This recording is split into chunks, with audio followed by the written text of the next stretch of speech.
गौरव जी, एक तरफ प्रधानमंत्री का दौरा, बड़ी अच्छी अच्छी बातें जो बाइडेन ने उनको लेकर कही, यहाँ पर सेनेट में जो सेनेटर्स थे, जब यूएस कांग्रेस का वो एड्रेस हुआ, बहुत सारी चीजें। लेकिन एक तरफ बराक ओबामा की तरफ से भी एक इंटरव्यू दिया गया जिसकी एक विशेष टिप्पणी को लेकर आप लोगों पर प्रहार किया जा रहा है। आपको लग रहा है कि इस समय उन सारी चीजों को आंकने की आवश्यकता है, या जैसा प्रधानमंत्री ने प्रेस कॉन्फ्रेंस में जवाब दिया इस बात का?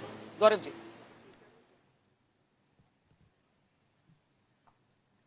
श्वेता जी नमस्कार। सबसे पहले तो मैं ये कहूंगा कि आज हर भारतीय का जो सीना है वो 56 इंच का हो गया है। गौरवान्वित है हर भारतीय इसलिए क्योंकि ये जो तारीफ हो रही है, ये जो 14 बार स्टैंडिंग ओवेशन मिला है, 75 बार तालियों से गूंजा है जो कांग्रेस का भवन था, वो केवल नरेंद्र मोदी जी का सम्मान नहीं है, वो हर भारतीय का सम्मान है।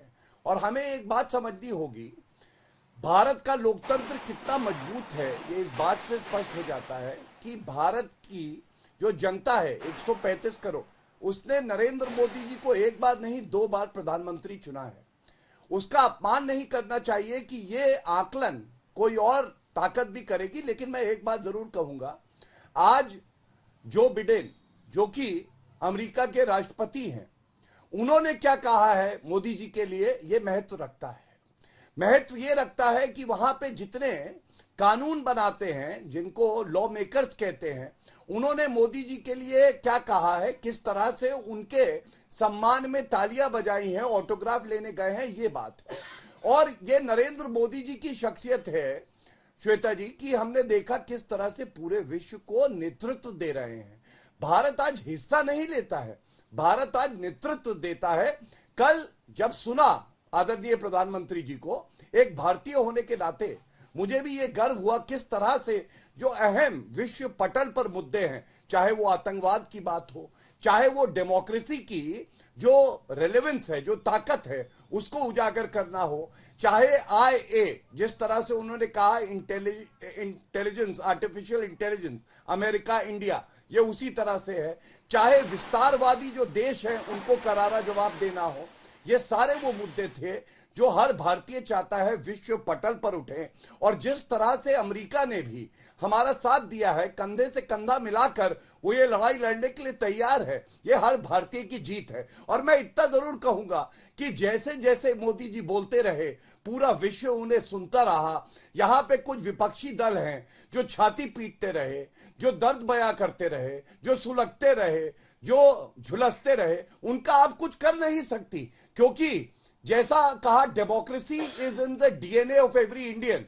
लेकिन कुछ कांग्रेसी ऐसे हैं जिनके DNA में इमरजेंसी है, डेमोक्रेसी नहीं। आलोक शर्मा जी, क्या एक बयान का एक हिस्सा इतना भारी हो गया प्रधानमंत्री के उस पूरे दौरे पर, जहां पर हम पूरे देश के लिए भी सम्मान देख रहे हैं? आलोक जी। देखिए, मुझे लगता है श्वेता जी कि किसी ने नहीं कहा कि वो एक बयान इंपॉर्टेंट हो गया। बीजेपी ही इसको बयान को इंपॉर्टेंट बना के शायद कह रही हो। हम तो कह रहे हैं कि देश के प्रधानमंत्री हैं, देश को सम्मान मिलता है, बहुत अच्छी बात है। हम कह रहे हैं कि अगर जो भी वहां पर FDI के जो भी एग्रीमेंट्स हुए हैं वो भी हुए हैं, देश को अगर फायदा होता है तो उसका स्वागत होना चाहिए। अब सुलगने और झुलसने से ही शुरू कर लेते हैं। अरे भाई, मणिपुर सुलग और झुलस रहा है, उसकी भी चिंता कर लीजिए आप लोग। केवल विपक्ष के ऊपर टीका टिप्पणी करने से कुछ नहीं होगा। टेलीप्रॉम्प्टर वाले को सस्पेंड कराइए, क्या वो इन्वेस्ट कीजिएगा, इन्वेस्टिगेशन हो गया, क्या हो गया। सर्वजन हिताय सर्वजन सुखाय की बात अगर होगी और मणिपुर जलेगा, हमारे यहाँ पर किसानों की हालत खराब होगी, तो हम सवाल उठाएंगे।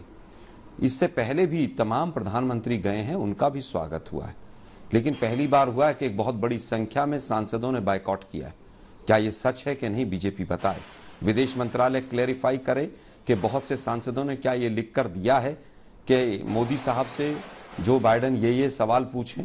क्या ये सच है? क्या ये सच है कि वहां की तमाम सड़कों के ऊपर मोदी जी के लिए विरोध प्रदर्शन हुए हैं? क्या ये सच है कि वहां पर ट्रकों के ऊपर इस तरह के स्लोगन्स चले हैं जो भारत के लिए ठीक नहीं है? क्या ये सच है कि संजीव भट्ट की बेटी ने वहां पर बाहर खड़े होकर देश के प्रधानमंत्री की नीतियों का विरोध किया है? क्या ये सच है कि एक इंटरव्यू तो छोड़ दीजिए, वहां के अखबारों में मोदी जी के बारे में कल 9वें पेज पर छपा था? क्या ये सच है कि 2 सवालों के बाद मोदी जी की बैटरी डाउन हो गई और 2 के बाद तीसरा सवाल नहीं ले पाए? क्या ये सच है कि मोदी जी सवालों से भागते हैं? क्या ये सच है कि कल सब पूरे वर्ल्ड को पता चल गया कि मोदी जी प्रेस कॉन्फ्रेंस क्यों नहीं करते हैं? वहां पर अब ह्यूमैनिटी की बात करेंगे, ह्यूमन राइट्स की बात करेंगे, सबका साथ, सबका विश्वास, सबका प्रयास की बात करेंगे, और यहां पर आप अपनी संसद में लोगों को बोलने नहीं देंगे। मुझे लगता है कि जिस तरह से 2 सवाल आए, पहला सवाल डेमोक्रेसी के ऊपर आया, डेमोक्रेसी के ऊपर डिस्क्रिमिनेशन है कि नहीं कास्ट और क्रीड के बेस पर, ये पूरा विश्व जानता है। दूसरा क्लाइमेट चेंज के ऊपर सवाल लिया। मोदी साहब, दिल्ली देश की राजधानी है, विश्व के 10 पॉल्यूटेड सिटीज में शामिल हो गई आपके आने के बाद। महीनों महीनों स्कूल बंद करने पड़ रहे हैं। मुझे लगता है कि हम अपने अंदर देखें झांक कर तो शायद ज्यादा अच्छा रहेगा। आप केवल भाषण दें, अच्छा इवेंट करें, वो अच्छी बात है।